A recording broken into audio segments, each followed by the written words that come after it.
Hi guys, so in today's video I thought I'd talk about a topic kind of in correlation with my last face-to-face kind of video.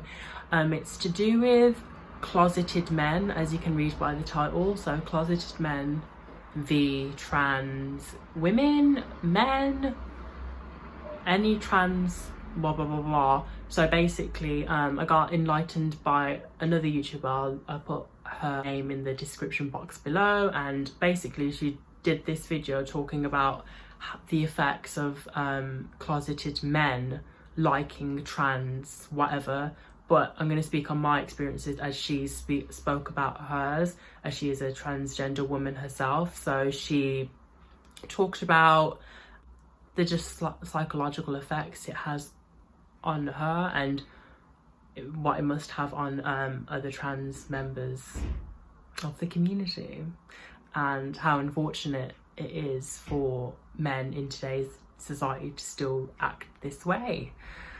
Basically I can speak on my experiences. Not all trans people go through the same experiences I do. I know that I am lucky enough to be passable, like just naturally and with a bit of like makeup on, especially without like all the like hormones yet. I haven't started any or had any surgery yet, and to be this passable this quick, I guess, is I am quite fortunate in that sense. So in regards to my experiences with closeted men, I haven't had that many, but the ones I have had where they accept me and everything, but because I am trans, regardless if I'm passable or not, the fact is because I am trans, they don't want, it's always what external factors that affects their final decision on not wanting to pursue a relationship with me, pursue a second date, pursue this and that and the other after the initial date, sleeping together, hitting it off kind of thing. Once they find out about me and my story, they don't want to carry on pursuing me, again to do with their friends or family, because they're not ready to open it yet and have that discussion of, why can't you be happy for me while I'm happy? I'm not hurting anyone else, I'm just living my true authentic life, I'm just doing what makes me happy. And it's such a shame because psychologically for them, it will be an imprint on their life of like a taste of happiness, like in a different route. Maybe that is their truest level of happiness. Maybe that's the happiness that they want ultimately, like to grow old and happy with said person. You know, if you're going by the stereotypical like relationship of growing old with just one person, maybe that trans person could be their like lifetime partner, but they're shutting off any chances of possibility of it becoming that and blossoming into that. And then because of like stupid outsiders weighing in on and dictating how their life should be and what is socially acceptable, which is quite damaging. So to a certain degree I feel for closeted men, because as a closeted trans woman, as a closeted member of the LGBT, it's weird because they themselves are closeted as well, so they are experiencing things that they're subjected to in regards to anything to do with LGBT.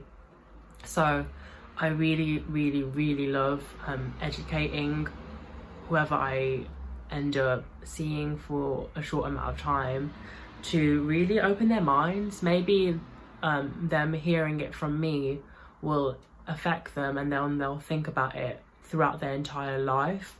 Maybe they'll come to their senses within 5 years, 10 years, 20 years, but it will always be printed in their mind. And that's what I love, how I can affect them in that way, to broaden their horizons, if not with me, with somebody else, or apply it to something else in their life.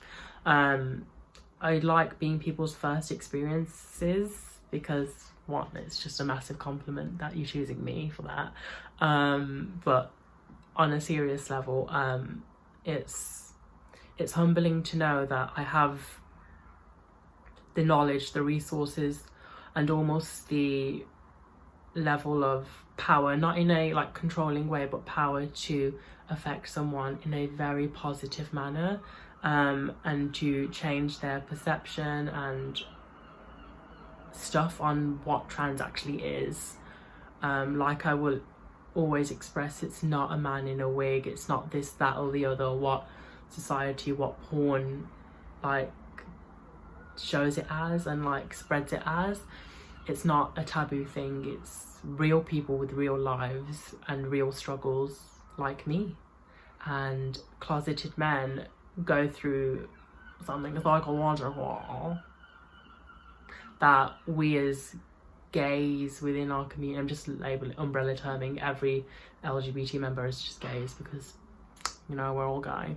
But as gays, we know what that's like so well because we've had to hide ourselves for X amount of time within our childhood, most of us at least, so we know what it's like to be closeted. So I just want to get to a place where men specifically don't let this consume their life and consume their chances for happiness, because you're just existing and not living if your life is ruled by external factors, family members, friends. How can they be family members and friends if they're not truly happy for you, if they're telling you what to do and you're not harming others? Like, if you're happy, they should be happy because you're not harming others, you're not doing anything that's bad for you. They just care about what society thinks and what is deemed as normal. Psychologically, for me at least, it does knock my confidence in regards to like not the way I carry myself, but like the confidence in that I can find happiness, find someone that accepts me and my story. And I don't want to get too personal about it, but I have gone through sad episodes because of said topic, and going through like a taste, like a fucking taste of like what my life could be if I was born cisgender, and then it resulting in a mess, a diabolical mess. It's like that taste that fucking Eve bit the apple, the temptation of it all. Quite biblical if you ask me.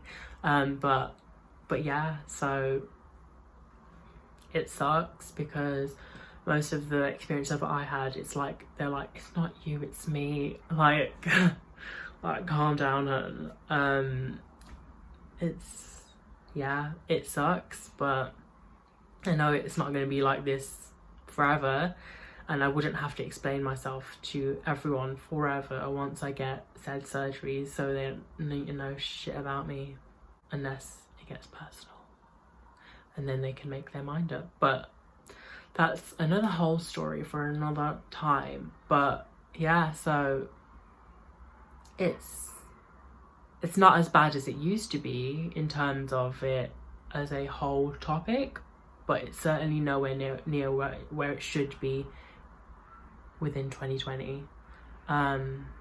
Yeah, so that was my 2 cents on the whole topic.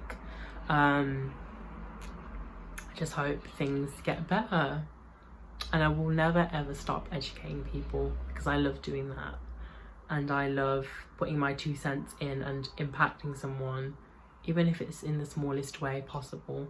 I'm still making an impact and what I perceive as an improvement, and they can do with the information what they will, but what I believe is morally right, I will continue to share and still educate and learn myself and grow as a human being, not just a woman.